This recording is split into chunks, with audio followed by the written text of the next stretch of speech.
Carta aos Hebreus, capítulo de número 6. Diz assim: Por isso, deixando os rudimentos da doutrina de Cristo, prossigamos até a perfeição, não lançando de novo o fundamento do arrependimento de obras mortas e de fé em Deus, e da doutrina dos batismos, da imposição das mãos, da ressurreição dos mortos e do juízo eterno. Isto faremos, se Deus o permitir. Amém. Podeis assentar. Hoje eu quero falar sobre esta palavra chamada arrependimento de obras mortas. E para que você possa entender, ele introduz isso aqui, começa no capítulo 5, no versículo de número 11. O autor dos Hebreus, ele fala: do qual muito temos que dizer, mas é de difícil interpretação, porquanto vos fizestes negligentes para ouvir. Muitas pessoas já deveriam entender isso que a palavra do Senhor nos ensina, mas algumas pessoas demoram até para prestar atenção naquilo que estão ouvindo. E a palavra do Senhor diz no versículo 12: porque devendo já ser mestre pelo tempo, ainda necessitais de que se vos torne a ensinar quais sejam os primeiros rudimentos das palavras de Deus, e vos haveis feito tais que necessitais de leite e não de sólido mantimento. Aí nós temos que começar a ensinar tudo de novo, os rudimentos dos nossos primeiros ensinamentos, e a gente não pode tratar essas pessoas como madura, mas ainda como criança, como quem toma leite, para que qualquer que ainda se alimenta de leite, porque qualquer que ainda se alimenta de leite não está experimentado na palavra da justiça, porque é menino. Mas o mantimento sólido é para os perfeitos, quais, em razão dos costumes, têm os sentimentos exercitados para discernir tanto bem quanto mal. Então hoje eu quero falar novamente sobre esses rudimentos da nossa fé, e eu quero dizer aqui, que o autor dos Hebreus fala aqui sobre os princípios elementares, e o primeiro dele é o arrependimento, porque ele fala aqui, além da doutrina de Cristo, que ele diz aqui no capítulo de número 6, versículo de número 2, da doutrina de Cristo, mas ele fala, aí nós temos aqui, lançando de novo o fundamento do arrependimento de obras mortas. Aí vem o arrependimento, vem a fé, vem a doutrina do batismo, a imposição das mãos, a ressurreição dos mortos e o juízo eterno. Esses aqui são os princípios elementares, e o primeiro dele é o arrependimento. Então hoje eu quero falar para vocês sobre o arrependimento. Nós estamos aqui num culto de celebração de Santa Ceia, e é importante que nós passamos a ensinar novamente sobre isso. Então eu quero definir aqui, dar uma definição para esta palavra, arrependimento. Arrependimento vem da palavra que nós aprendemos no grego, chamado metanoia, que é mudança de mente, mudança de pensamento, mudança de mentalidade. Então, como a Bíblia fala aqui sobre o arrependimento de obras mortas, essa palavra também do grego é necros, que significa aquilo que deu o último suspiro, faleceu, morto, que não tem vida. A Bíblia está falando de ações e atos, obras que fazemos, mas que não carregam vida. Algumas pessoas ainda pensam que vão se salvar pelas obras que realizo, mas a Bíblia diz que além do pecado, que também é algo morto diante de Deus, as obras que fazemos, mas que não carregam vida, são mortas diante do Senhor. Então, nós sabemos que a salvação é pela fé, mas antes da fé, entra esse elemento que nós precisamos aprender, que é o arrependimento, e essa palavra é uma mudança de pensamento, uma mudança de mentalidade, e Deus está nos chamando para esta mudança. Essa palavra também é entendida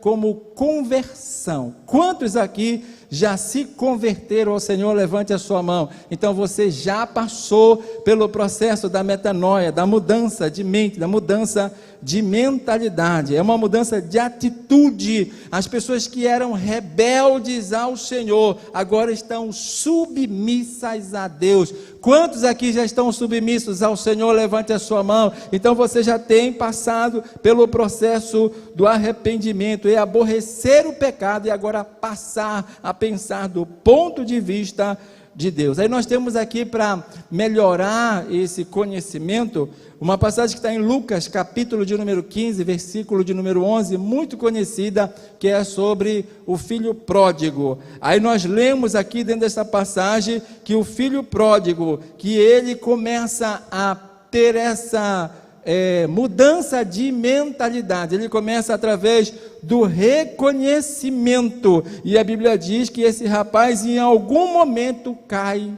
em si, e quando ele cai em si, então ele começa a ter uma mudança de mente, que trouxe uma mudança de atitude, porque ele disse: eu vou voltar para a casa do meu pai. Quantas pessoas já tiveram fora da casa do Pai, mas reconheceram o seu erro, se arrependeram, mudaram a sua mentalidade, mudou a sua atitude e trouxe você de volta para a casa do Pai. Só você que já fez isso, levante a sua mão. Glória a Deus, porque o arrependimento alcançou você, como alcançou este rapaz. Ele precisou em algum momento da sua vida reconhecer que o caminho que ele estava, as coisas que ele estava fazendo, não estava de acordo com o Pai. Então ele mudou o seu pensamento, e o seu pensamento mudou a sua atitude. Ele disse: eu vou voltar para a casa do meu pai, e retornou. Eu louvo a Deus pela sua vida, porque você já está aqui na casa do Pai. O Espírito Santo convenceu você da justiça, do pecado, do juízo, e te trouxe de volta através do arrependimento. Então, o arrependimento nos leva a uma mudança de atitude, porque antigamente nós estávamos presos no pecado. Isaías capítulo 59, versículo de número 2, diz: os vossos pecados fazem separação entre vós e o vosso Deus. Estávamos presos nele, mas o arrependimento se inicia com entristecimento em relação ao pecado, naquilo que ele produziu em nós. O pecado produziu muitas dores na nossa vida, muitas amarguras na nossa vida, muita destruição na nossa vida, mas agora culmina numa mudança de atitude que Deus tem nos feito através da oportunidade do arrependimento. Provérbios capítulo 28, versículo de número 13 diz: o que encobre as suas transgressões jamais prosperará, mas aquele que as confessa e deixa alcança misericórdia. Então algumas pessoas acham que só confessando é o suficiente, mas o arrependimento é um pacote completo. São os que confessam e que deixam, que alcançam misericórdia. Quantos já abandonaram a vida do pecado, que viviam enganando, bebendo, se prostituindo, fazendo as coisas erradas, mas agora foram tocados pelo Espírito Santo de Deus, abandonaram a vida do pecado que estavam presos, e agora confessaram, e andam agora na presença do Senhor, adorando ao Senhor, bendizendo ao Senhor. Hoje você está aqui, tem liberdade de glorificar, exaltar, bendizer o seu nome, porque Ele te tirou do pecado em que você estava preso. Mateus capítulo de número 3, versículo de número 8, nós vimos aqui João, que começa a dizer: olha, vocês precisam produzir frutos dignos desse arrependimento. Isso não pode ficar só no pensamento, não pode ficar só na mudança da mente, isso tem que passar a ser uma atitude na nossa vida, porque o arrependimento produz frutos segundo a palavra do Senhor. Então o arrependimento deve ser demonstrado através dos seus frutos. Eu creio que só você ter colocado no seu coração de ter vindo participar da ceia do Senhor, é que você reconhece que você é um pecador e precisa desse sangue de Jesus Cristo que nos purifica dos nossos pecados. Eu quero falar aqui que, apesar da gente entender o que é o arrependimento, porque aqui na carta aos Hebreus 5:11, fala que muitas vezes são coisas de difícil interpretação, mas eu quero dizer que Deus tem um chamado para o arrependimento. Se você que está aqui, se você que nos ouve em nossas redes sociais, isso ainda não aconteceu na sua vida, nós temos um chamado bíblico ao arrependimento. O arrependimento vem antes da fé. Eu não posso pregar para você, para que você creia no Filho de Deus, se antes você não se arrependeu. Pelo menos aqui nos princípios elementares, quando nós lemos aqui em Hebreus capítulo 6, ele fala: por isso, deixando o rudimento da doutrina de Cristo, prossigamos até a perfeição, não lançando de novo o fundamento do arrependimento de obras mortas e de fé em Deus. Então a fé em Deus vem depois do arrependimento.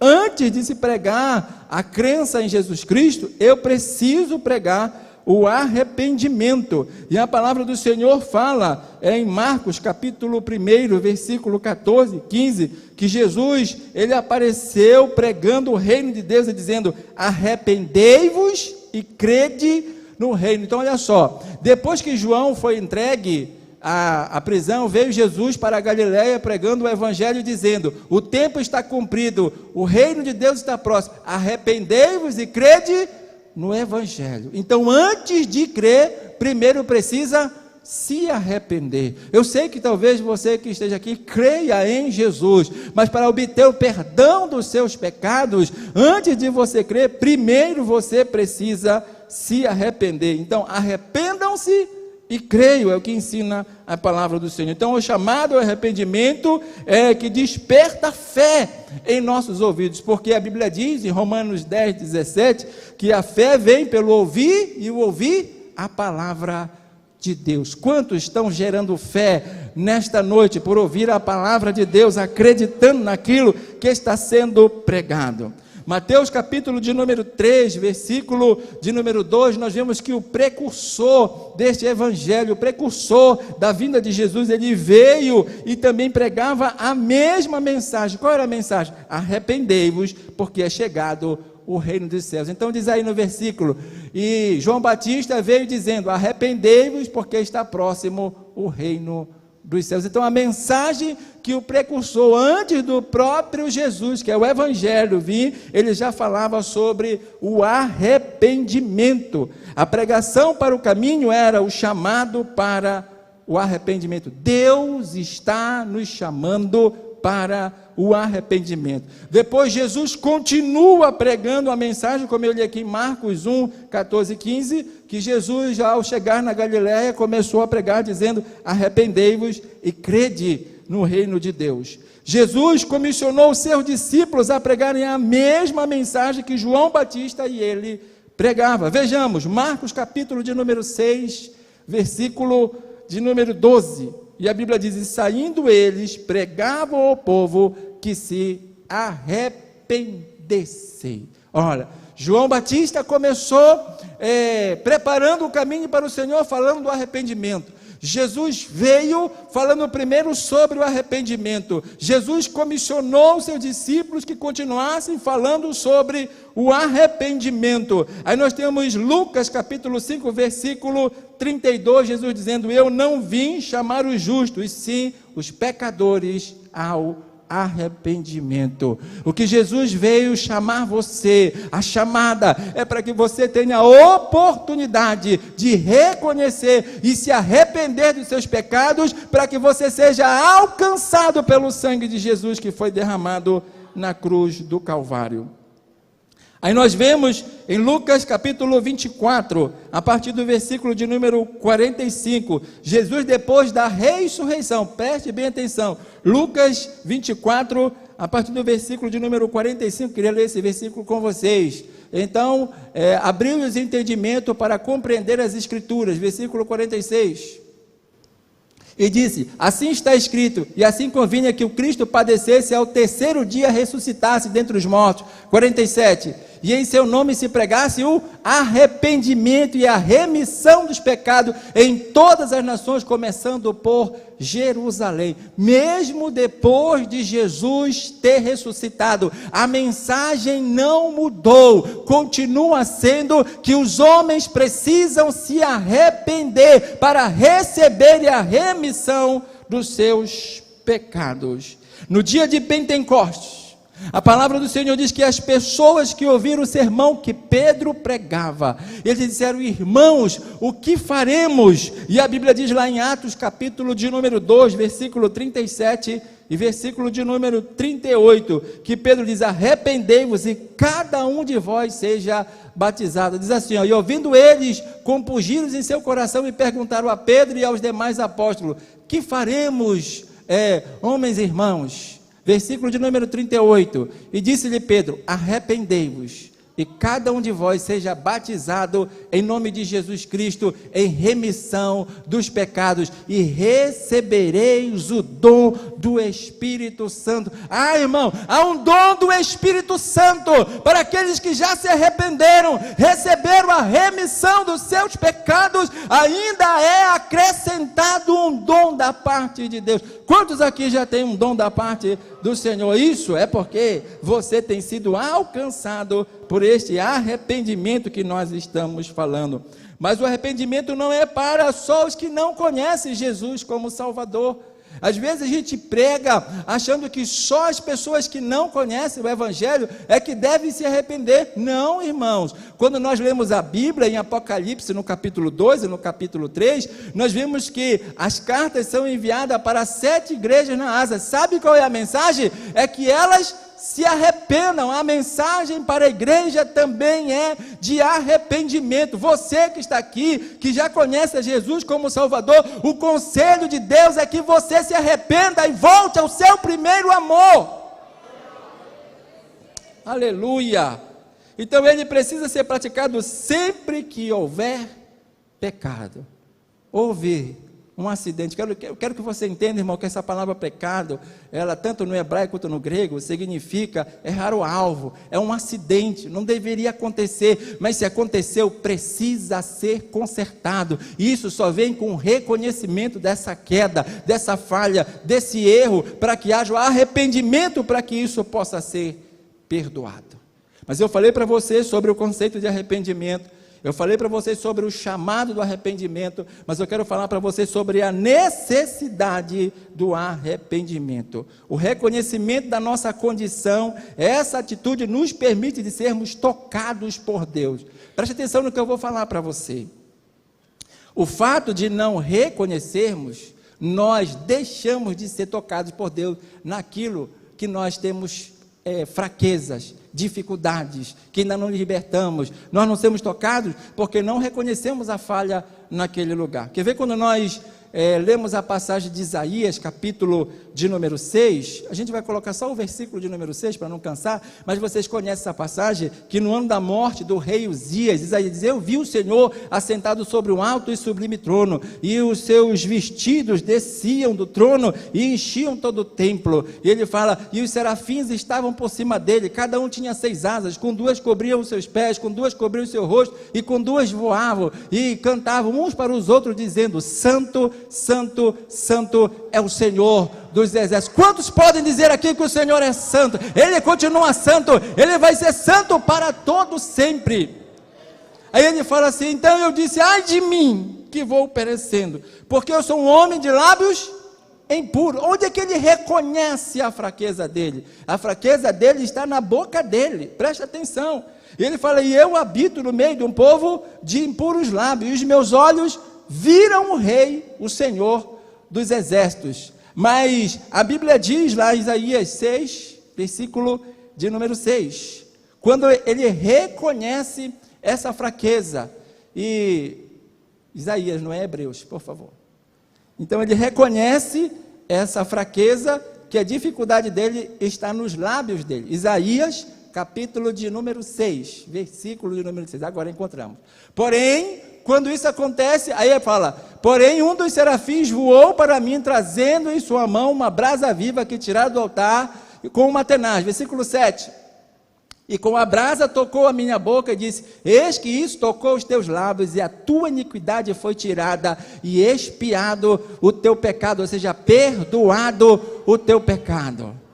Mas se fosse nos olhos, se ele reconhecesse que ele tivesse olhos impuros, aonde ia ser que o Senhor ia tocar? Ia tocar nos seus olhos. Aonde você reconhecer a sua fraqueza, Deus vai começar a trabalhar para perdoar esse pecado, para te libertar desta situação. Através do reconhecimento e arrependimento, Deus vai trabalhar na área que é necessária na sua vida. Aquilo que está lhe trazendo vergonha, aquilo que está lhe afastando de Deus, vai voltar novamente a te aproximar de Deus, porque agora ele ouve na intimidade a Trindade conversando, dizendo: a quem enviarei? E quem há de ir por nós? Agora ele se manifesta e diz: Senhor, eis-me aqui, pode me enviar agora. Deus vai resolver este problema do pecado na sua vida, nessa área que dificulta você a servir ao Senhor. Deus só pode tocar naquilo que você reconhece que precisa ser purificado. Ele pode fazer uma mudança tremenda na sua vida. Por isso, seja lá onde for o seu problema, Deus pode resolver através do reconhecimento e o arrependimento. O arrependimento não é Deus querendo fazer que você sinta a sua miséria. Você já vive em miséria. Nessa situação, nós nascemos miserável diante de Deus, mas não precisa permanecer nessa condição, porque Deus pode perdoar teu pecado, purificar a tua injustiça, e você se tornar um instrumento de bênção e de vitória na mão dele. Então não permaneça, irmão, na condição de miserável. Deus não quer com isso mostrar que você é. Ele quer que você reconheça que você é, mas que você não precisa permanecer nesta condição. Marcos capítulo de número 2, no versículo 15 em diante, Jesus está no meio dos publicanos e pecadores, diz a palavra do Senhor. E Jesus, ele se considera naquele momento um médico. O médico tem a solução para as enfermidades. Olha só o que diz o versículo, a partir do versículo de número 15.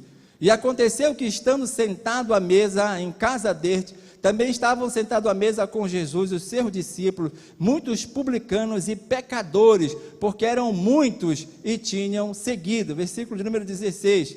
E os escribas e fariseus, vendo comer com os publicanos e pecadores, disseram aos seus discípulos: por que come e bebe ele com os publicanos e pecadores? Versículo 17. E Jesus, tendo ouvido isso, disse-lhes: os sãos não necessitam de médico, mas sim os que estão doentes. Eu não vim chamar os justos, mas sim os pecadores ao arrependimento. Eu não sei qual é a tua doença do pecado, mas eu quero dizer que Jesus é o médico dos médicos, que Ele tem a solução. Ele não veio atrás de quem está são, Ele veio atrás de quem está se sentindo doente pelo pecado, porque Ele quer curar você dessa enfermidade maldita.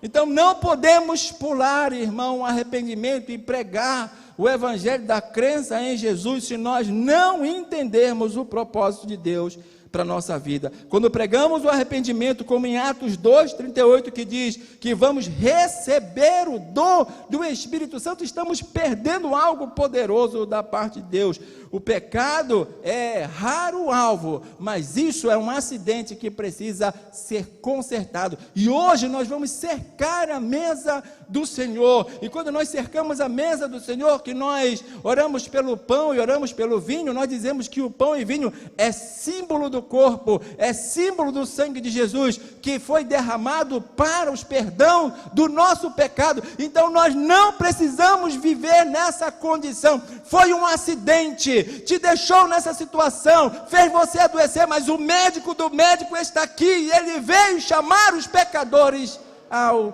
arrependimento. Fique de pé no nome de Jesus. Você entendeu a palavra do Senhor? Hoje eu só vou falar dessa parte do arrependimento, depois vem a fé. A Bíblia diz que a fé é o firme fundamento das coisas que se esperam e a convicção das coisas que você não vê. Se você acredita nesta palavra que foi pregada e Deus tem falado ao seu coração antes de ministrarmos a ceia do Senhor, eu quero abrir oportunidade de você reconhecer que algo na sua vida precisa ser transformado, que algo na sua mente precisa de mudança, para mudar o seu pensamento e mudar a sua atitude, e Jesus está aqui para resolver este problema e te curar deste pecado. Se você ouviu a palavra do Senhor, eu quero convidar você a vir aqui à frente. Quero orar por você que precisa pedir perdão antes de participar da ceia do Senhor. Mas eu quero orar por você que ouviu esta palavra e de alguma forma tem se arrependido das coisas erradas que você está fazendo e sabe que se não for a graça e a misericórdia de Deus, você não vai chegar a lugar nenhum. Mas aquele que pode mudar a tua história, Ele está aqui. Que você possa fazer como o filho pródigo, que chegou o momento que caiu em si. Hoje é noite de você cair em si e mudar essa atitude e dizer: eu vou voltar para a casa do meu pai. O pai está aqui esperando por você. Eu quero te chamar para orar pela tua vida. Pode vir, irmão. Chegou a hora de você se reconciliar com Ele. Chegou a hora de você voltar para os caminhos dEle. Chegou a hora de você tomar a decisão de sair desta vida e vir para uma nova vida em Cristo Jesus, através do arrependimento e através do perdão que Jesus nos oferece, através do seu sacrifício, que hoje está simbolizado pela ceia do Senhor. Pode pedir perdão, mas eu quero orar pela irmã. Vem cá, irmão, por favor. Você quer aceitar Jesus como Salvador? Então você vai dizer comigo, a palavra que eu vou falar você vai repetir. Senhor Jesus, eu te aceito como meu Salvador. Me perdoa os meus pecados. Escreve o meu nome no livro da vida. No nome de Jesus. Amém. Ela confessou Jesus como Salvador. Quantos podem dar glória a Deus? Amém. Glória a Deus pela vida da nossa irmã que aceitou Jesus. Agora, quem quer pedir perdão, levanta a mão. Eu quero pedir perdão. Então, vire para a igreja, levante a mão de vocês e peça perdão no nome de Jesus, um por vez, tá?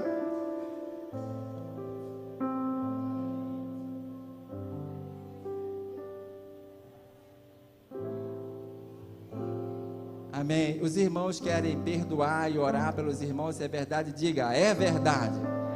Então vamos orar por eles agora, por esta alma que aceitou Jesus. Pai, aqui estão teus filhos, Senhor, que ouviram a tua palavra, o chamado ao arrependimento, a necessidade do arrependimento, Senhor, e as consequências daqueles que reconhecem que são sarados, que são curados através do sangue do teu Filho Jesus Cristo. Assim alcança a vida deste homem, alcança a vida dessa mulher, dá um abraço de perdão nos teus filhos, Espírito Santo, que eles possam participar da mesa do Senhor e serem abençoados por ti. Olha esta mulher que te aceitou como Salvador nesta noite, perdoa os seus pecados, escreve o seu nome no livro da vida, continua abençoando, fazendo milagres, Senhor, na sua vida, na sua jornada e na sua caminhada, no nome de Jesus. Amém.